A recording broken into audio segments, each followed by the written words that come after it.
My girlfriend's male best friend blurted out, "You're not good enough for her. She deserves better." I replied, "That's your opinion." He sneered, "It's a fact." I said, "Then she can date you." "Oh wait, she turned you down twice." His shocked face when my girlfriend confirmed it and said, "He's right, you did," made everyone realize what had been happening all along. I'm Derek, a 27-year-old who just dropped a bomb at my girlfriend's birthday party that made her best friend go completely silent for the first time in 2 years. I'm still processing everything that went down that night and the aftermath that followed. My girlfriend Melissa, 26, and I have been together for 2 years. We met through a mutual hobby group and clicked immediately. After a year of dating, we moved in together. Our relationship felt solid, or so I thought, until her best friend started entering the picture regularly and making his presence known in uncomfortable ways. Her best friend Trevor, 28, has known Melissa since college. They were roommates sophomore year and stayed close after graduation. When we first started dating, Trevor was cordial, polite, and seemed like a normal friend. Then about 6 months in, something shifted dramatically in his attitude toward me. It started with small comments about my job. I'm a graphic designer at a mid-size agency, which I genuinely love. Trevor would say things like, "Oh, still doing the freelance thing," when I'd literally just told everyone about my promotion to senior designer. When I mentioned a project I was proud of, he'd respond with, "That's cute," in this dismissive tone that made my skin crawl.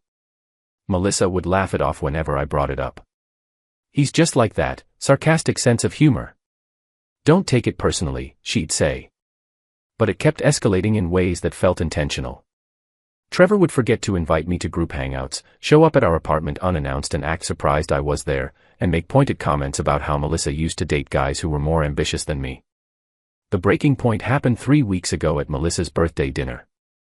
It was a small gathering with her parents, her sister Rachel, Trevor, and 3 other college friends of hers that I'd gotten to know over the past 2 years.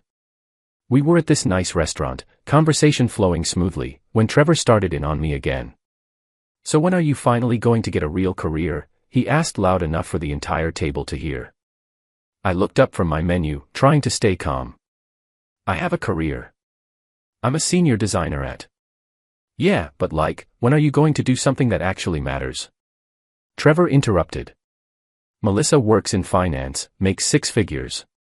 That's a real career." Melissa touched my arm gently. "Hey, that's not cool." Trevor waved her off dismissively.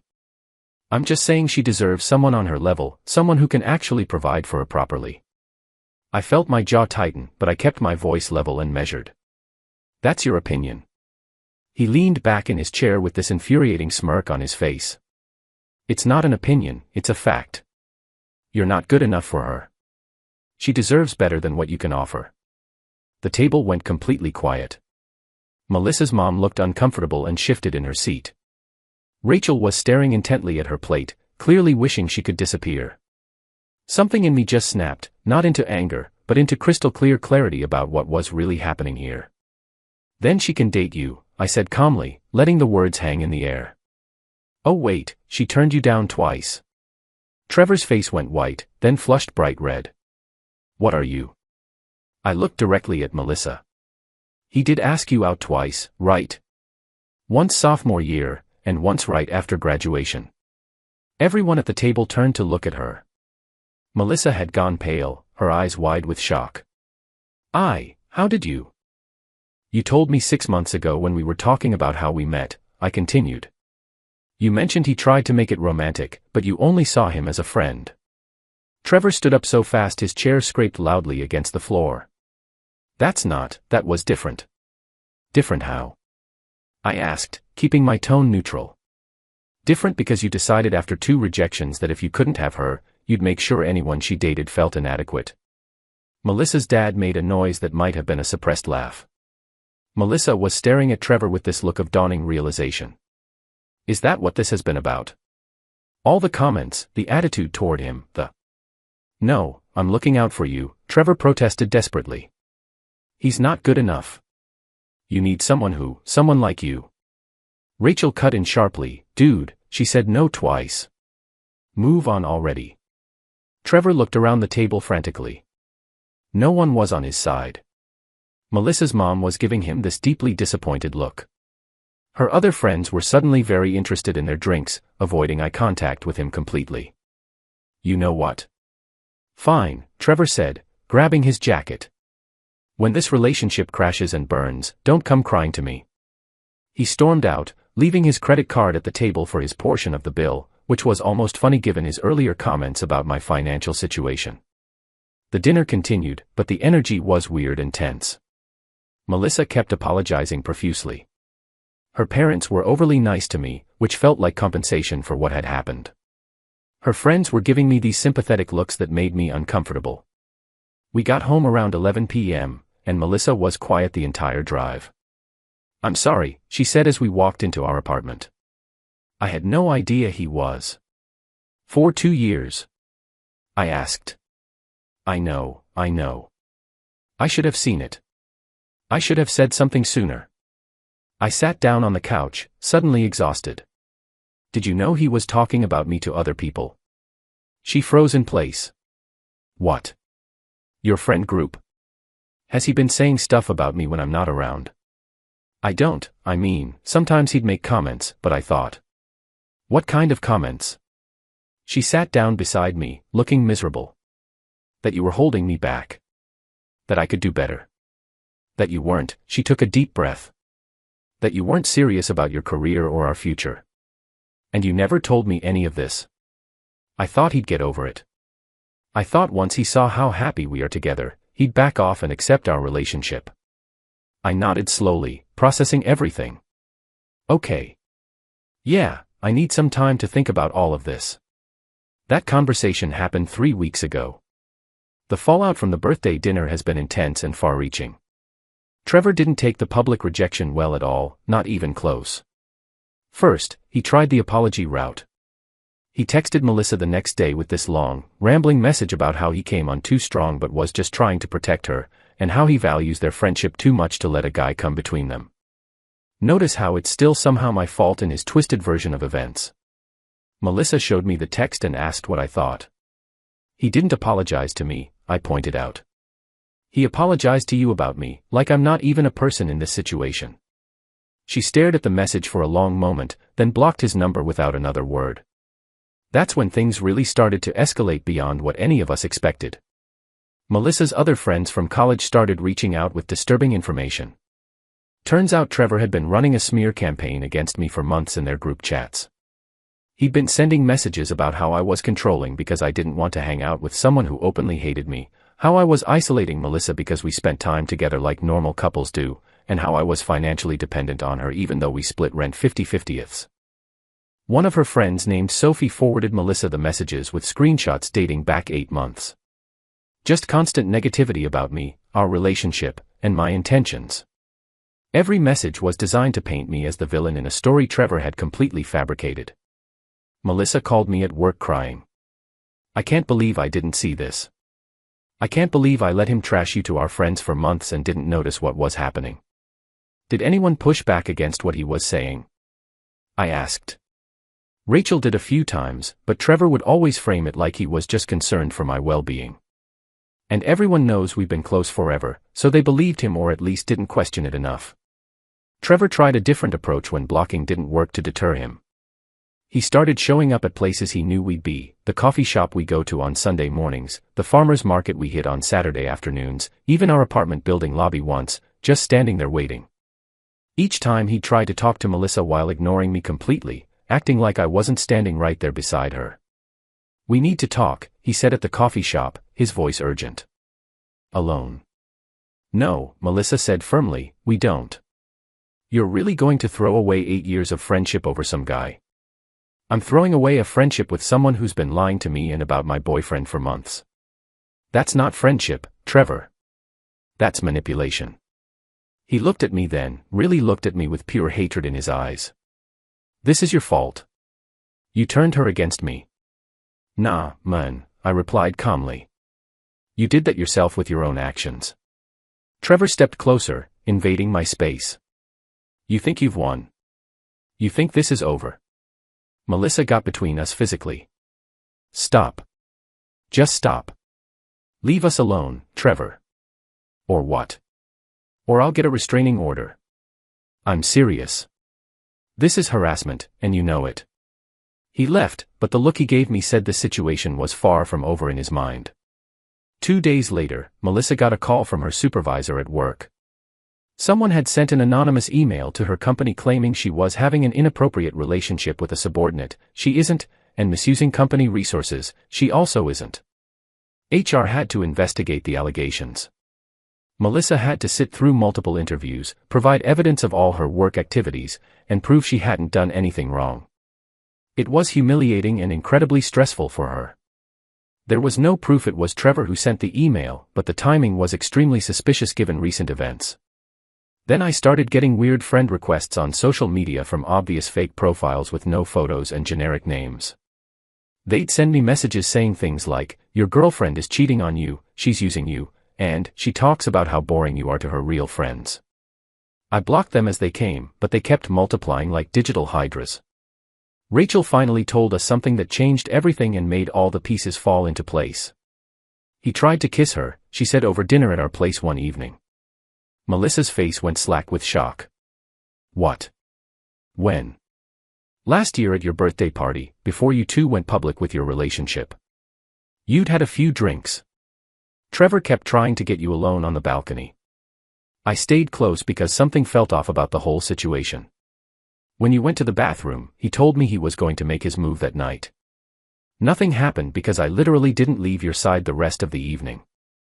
I don't remember any of this, Melissa said quietly. You were pretty tipsy. And then 2 weeks later, you started posting photos with him. Rachel nodded at me. Trevor's been bitter ever since. I should have said something sooner, but I didn't realize how bad it would get. The pieces clicked into place, the timeline, the escalating hostility, the possessiveness disguised as concern for her well-being. Everything suddenly made horrible sense. Melissa looked at me with fear in her eyes. What do we do? We document everything, I said decisively. Every message, every time he shows up, every fake profile. We build a case against him. Rachel grinned slightly. I like him. He's smart. Documentation turned out to be easier than expected because Trevor kept self-destructing spectacularly. After the anonymous email stunt at Melissa's work went nowhere because she's actually excellent at her job and had nothing to hide, Trevor tried to go after me professionally as well. Suddenly my boss received an email claiming I'd been using company equipment for personal projects. Also false. Also easily disproven with my work logs. Also clearly from the same kind of anonymous email account that had targeted Melissa. My boss called me into his office, showed me the email, and asked with a slight smile, "Do you have a crazy ex or something? Girlfriend's obsessed best friend who got rejected twice and can't handle that she's happy with someone else," I explained. Ah, the classic situation. Want me to forward this to our legal team? This is clearly harassment. I said yes without hesitation. Our company lawyer sent a cease and desist letter to the email address. It bounced back as undeliverable, but we had official documentation of the harassment attempt. Meanwhile, Melissa's friend group was imploding spectacularly. Once the screenshots of Trevor's group chat messages got circulated, people started taking very clear sides. Sophie confronted him directly at a coffee shop. "Dude, you've been lying about Derek for months. Why would we believe anything you say now?" I wasn't lying, Trevor insisted. I was trying to protect her from making a huge mistake. Protect her from what? Being happy. Having a healthy relationship. Not being with you. Trevor apparently lost it completely at that point.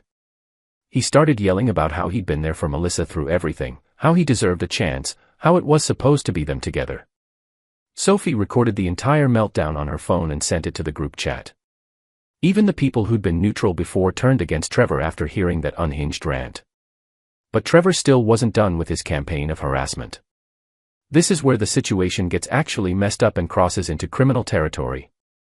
Melissa got an official-looking letter at our apartment, a final notice of debt collection for $4,300 for a credit card she'd never opened in her life.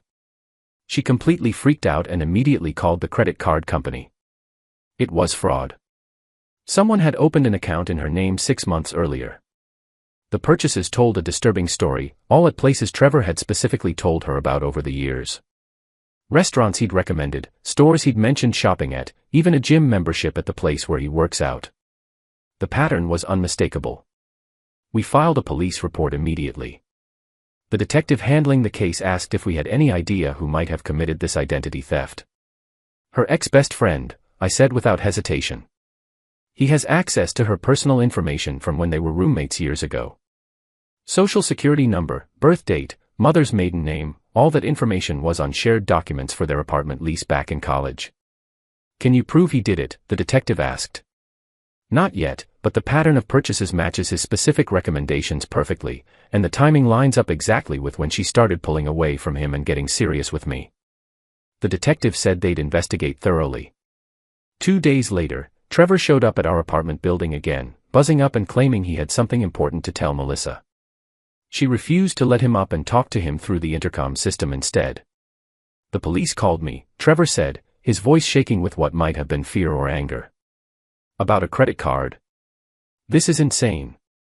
I would never do something like that to you. You have my social security number, Melissa said coldly. You have my birth date. You know my mother's maiden name. And somehow a card got opened in my name with charges at all the places you specifically told me about over the years. That's just coincidence. Is it? Are the anonymous emails coincidence too? The showing up everywhere we go. The messages to my friends calling Derek controlling and abusive when he's been nothing but patient with your garbage behavior. I'm trying to save you from making a terrible mistake. The only mistake I made was not cutting you off 2 years ago when Derek told me you'd been rejected twice and I thought it didn't matter because we were just friends. I was wrong. It clearly mattered to you. There was silence on the intercom. Then Melissa continued, her voice breaking slightly, you know what the worst part is? I trusted you for 8 years. I trusted you completely, and you used all of that trust, all of that history to try to destroy the healthiest relationship I've ever had, just because you couldn't handle that I didn't want you romantically. I love you, Trevor said desperately. No, you don't. You love the idea of me. You love what you think I represent in your mind, but you don't actually care about me or my happiness. If you did, you'd be happy that I'm happy. But you're not. You're not happy. He's manipulating you. I took the intercom from Melissa's hand. Buddy, I haven't said a single word to her about you that wasn't objectively true. You did all of this to yourself. You turned her against me. You turned her against you by committing credit card fraud, sending fake anonymous emails to her employer and mine, creating fake social media profiles to harass us, and generally acting like a deranged stalker. I didn't do any of that. You did. I'm not a stalker. You're on camera right now, Melissa said, her voice steady again. Standing outside our building, harassing us after we've explicitly asked you to stop multiple times. The police have footage from the last 3 times you did this exact same thing. You need to leave right now and not come back. Ever. Trevor left, but we could hear him yelling in the lobby about how we'd regret this, how Melissa was making a huge mistake, how she'd come crawling back to him eventually. The building security had to escort him out. The next day, Melissa got a call from the detective handling her case. The credit card company traced the IP address of the account creation. It matched to Trevor Michael's home address. We have enough evidence to press charges. What kind of charges? Melissa asked. Identity theft and fraud. He's looking at potential jail time if convicted. It's been 2 months since that explosive birthday dinner that started everything. The legal proceedings are still ongoing, but here's where everything currently stands. Trevor got arrested 3 weeks ago. Turns out the credit card fraud was just the tip of the iceberg. When the police executed a search warrant at his place, they found deeply disturbing evidence. There was a folder on his computer titled with Melissa's full name containing hundreds of photos of her from social media going back years, including some she'd deleted long ago. They found draft emails he'd never sent, ranging from overwrought love confessions to angry rants about me and our relationship. They discovered a burner phone he'd used to create the fake social media profiles that had been harassing us. Most shocking, they found receipts from a private investigator he'd hired to investigate my background, which turned up absolutely nothing because I'm just a regular person living my life. Trevor's lawyer tried to argue it was all a misunderstanding, that he was just concerned about his friend's well-being. The prosecutor pointed to the credit card fraud, the pattern of harassment, the stalking evidence, and the clear obsession, and said this was criminal behavior, not concern. Trevor took a plea deal to avoid trial, probation, mandatory counseling, restitution for all the fraudulent credit card charges, and a 5-year restraining order against both Melissa and me. No jail time, which honestly Melissa was relieved about despite everything. She didn't want to be responsible for him going to prison, even after all the damage he'd caused. Melissa's friend group completely imploded in the aftermath. Half of them apologized profusely to both her and me for not seeing the warning signs sooner and for believing Trevor's lies. The other half quietly distanced themselves, probably embarrassed they'd believed his manipulative garbage for so long without questioning his motives. Sophie, the friend who'd confronted Trevor and recorded his meltdown, became one of our closest friends through all this. She apologized probably 20 times for not saying something sooner about his behavior. "I thought he was just being overprotective," she said over drinks at our place. "I didn't realize he was actively sabotaging you guys with lies." "You recorded that meltdown though," I said. "That helped us see the truth. Least I could do. I'm sorry it took so long for me to realize what was happening." Melissa's family has been absolutely great throughout this entire ordeal. Her dad pulled me aside at their house last weekend for a private conversation. "I owe you an apology," he said seriously. "I knew that kid had a thing for my daughter years ago. I thought he'd grown out of it like most people do. I should have said something when he started acting like a jerk to you at family gatherings." "You didn't know it was that bad," I said. "Still, you handled the whole situation better than I would have. Most guys would have punched him after those comments at dinner." "Thought about it," I admitted. "But that would have made me look like the bad guy in the story. Better to let him destroy himself with his own actions." He laughed. "Smart man. My daughter picked well." The relationship between Melissa and me went through some genuinely rough patches during all this chaos. There were difficult arguments about why she didn't stand up for me sooner, why she dismissed Trevor's behavior for so long, and whether she'd actually valued our relationship as much as she valued that friendship with him. We did couples counseling for several weeks to work through everything. Melissa was dealing with a lot: betrayal from someone she'd trusted for 8 years, guilt over not protecting me from his harassment earlier, anger at herself for being so blind to what was really happening. The therapist helped us communicate better and rebuild trust. But we worked through it together. Melissa has been making genuine effort to prioritize our relationship, to set proper boundaries with friends, and to listen when I say something doesn't feel right instead of dismissing my concerns like she used to. Last week, Sophie forwarded Melissa a message with concerning information. Trevor had apparently created a new social media account, directly violating the terms of his probation, and was posting vague things about betrayal and fake friends and the one that got away. The posts were clearly about Melissa. Melissa reported it to Trevor's probation officer immediately without hesitation. "I'm done protecting him," she said firmly. "I'm done making excuses for his behavior. He did this to himself with his own choices." The probation officer called back 2 days later. Trevor's probation had been revoked for violating the restraining order and the social media ban that was part of his plea agreement. He's now serving 60 days in county jail as a consequence. Melissa's response was simple: "Good. Maybe he'll finally get the help he needs." As for Melissa and me, we're solid now. Better than solid, actually. Going through that entire traumatic situation showed me that she's willing to fight for our relationship when it truly matters, and it showed her that I'm not going anywhere just because things get difficult or complicated. We're talking seriously about getting engaged next year. Rachel already told me enthusiastically that she'll help me pick out a ring when the time comes. "Just don't propose at a group dinner," she said, laughing. "We've all had enough drama at those for a lifetime." Fair point, I agreed. Looking back now, the crazy thing is how obvious Trevor's obsession was to everyone except Melissa.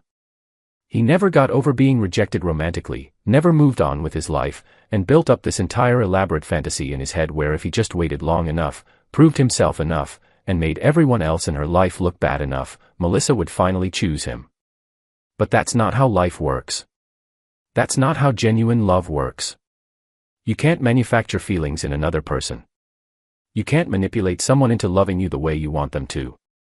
All Trevor did with his obsessive behavior was destroy an 8-year friendship and earn himself a criminal record that will follow him for years.